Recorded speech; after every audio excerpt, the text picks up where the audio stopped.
Da série Respondendo Perguntas.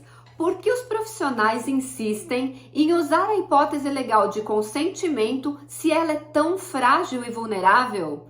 Oi, eu sou Silvia Brunelli. Neste canal, eu ajudo profissionais a se sentirem seguros para adequar qualquer empresa de qualquer porte à Lei Geral de Proteção de Dados.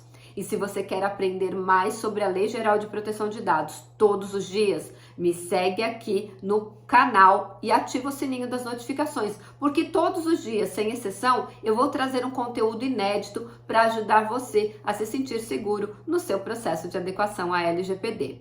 Muito bem, por que os profissionais insistem em usar o consentimento, sendo que ela é uma hipótese legal tão frágil e vulnerável? Porque eles não sabem fazer.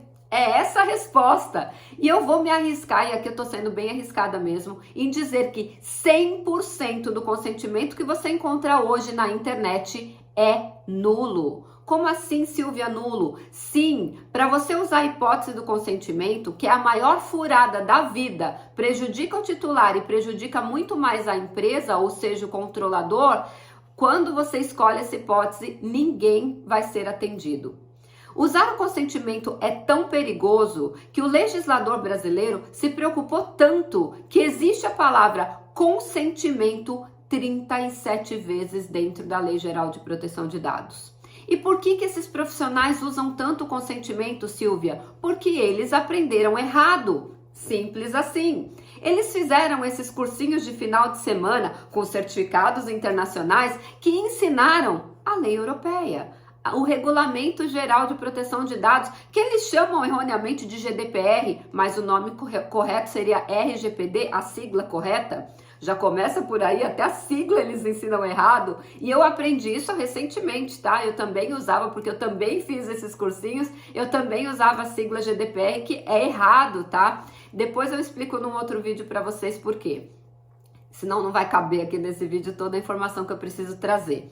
Eles aprendem errado porque lá na lei europeia, o consentimento e o legítimo interesse são as principais bases legais. Esse termo bases legais também não existe na Lei Geral de Proteção de Dados, apenas na lei europeia. Aqui no Brasil é hipótese de tratamento de dados pessoais. Certo? Ok. Lá é base legal mesmo na lei europeia e eles usam principalmente o consentimento e o legítimo interesse. E eu não sei por que esses professores resolveram falar para os alunos que no Brasil a Lei Geral de Proteção de Dados é cópia do Regulamento Geral de Proteção de Dados da Europa e não é. São leis completamente diferentes. A lei europeia, ela é principiológica. A lei brasileira é processual. Sim, ela traz os processos que a empresa tem que implementar para que se adeque à LGPD. E aí ficou essa história de a LGPD é cópia da lei europeia. Não é. Então, primeiro mito que você tem que tirar da tua cabeça. A partir do momento que não é, lá sim é usado o consentimento e o legítimo interesse. Lá na área de comércio europeia. Aqui no Brasil, não. A lei europeia, ela é pobre. Ela tem duas hipóteses de tratamento ou duas bases legais. A lei brasileira tem mais de 18. Por quê? Porque o legislador brasileiro, já vendo a fragilidade dessas duas hipóteses, eles resolveram estudar um pouco mais profundamente e trazer outras hipóteses. Então, o consentimento é uma furada por quê? E ele é nulo por quê, Silvia? Porque ninguém consegue cumprir todos os requisitos que estão no artigo 5º, no artigo 9º, no artigo 18º e no artigo 19. Sim, em todos esses artigos existem requisitos obrigatórios para que você use o consentimento no Brasil. E nenhuma, absolutamente nenhuma política de privacidade que eu li até hoje, e olha que eu já li política de privacidade nessa minha vida, eu consegui encontrar uma que tivesse com consentimento cumprindo 100% da Lei Geral de Proteção de Dados. Se apenas um requisito não estiver sendo cumprido, todo aquele consentimento será nulo. Por isso que eu afirmo, e com uma série de restrições, não existe nenhuma empresa hoje no Brasil que tem na sua política de privacidade, usando o consentimento, que esteja 100% adequado à Lei Geral de Proteção de Dados.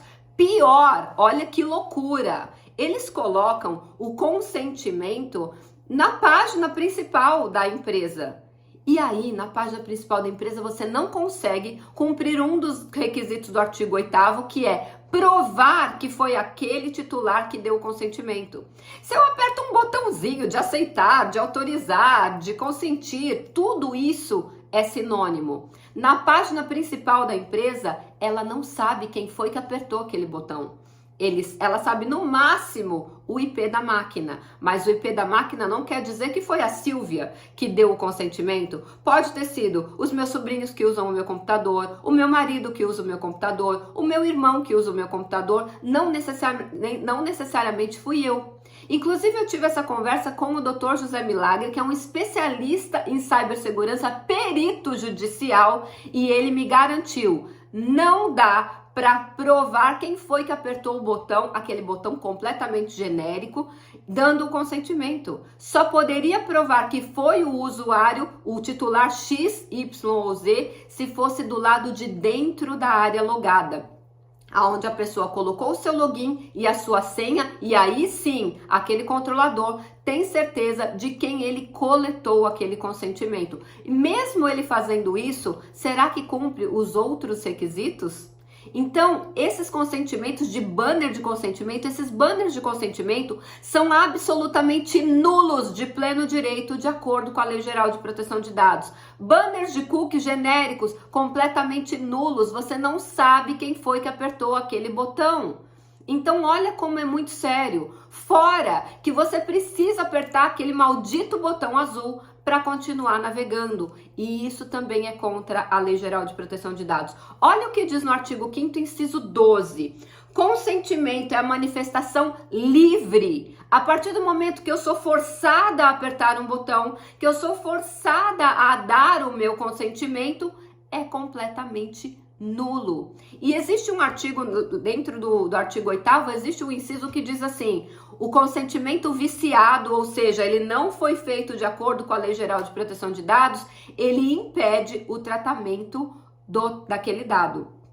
É defeso, ou seja, é proibido o tratamento do dado pessoal quando conseguido com consentimento viciado, ou seja, que não respeitou todos os requisitos. Gente, isso é muito sério e eu posso afirmar com todas as letras, não use o consentimento, e eu brinco, né, causando aqui uma coisa mais lúdica, foge para as montanhas, não usa o consentimento, ninguém até hoje conseguiu cumprir todos os requisitos da lei. O legislador foi muito cauteloso, foi muito criterioso, criou muitos requisitos justamente para que essa hipótese tão frágil não seja usada. Então, respondendo à pergunta inicial, por que os profissionais usam? Porque eles não estudaram a Lei Geral de Proteção de Dados. Simples assim. Eles estudaram a lei europeia e mentiram para eles. Falaram que a lei europeia, que a LGPD é cópia da lei europeia, não é, e eles não explicaram que para usar o consentimento aqui tem tantos requisitos. E eles fazem, tadinhos, tenho dó desses profissionais.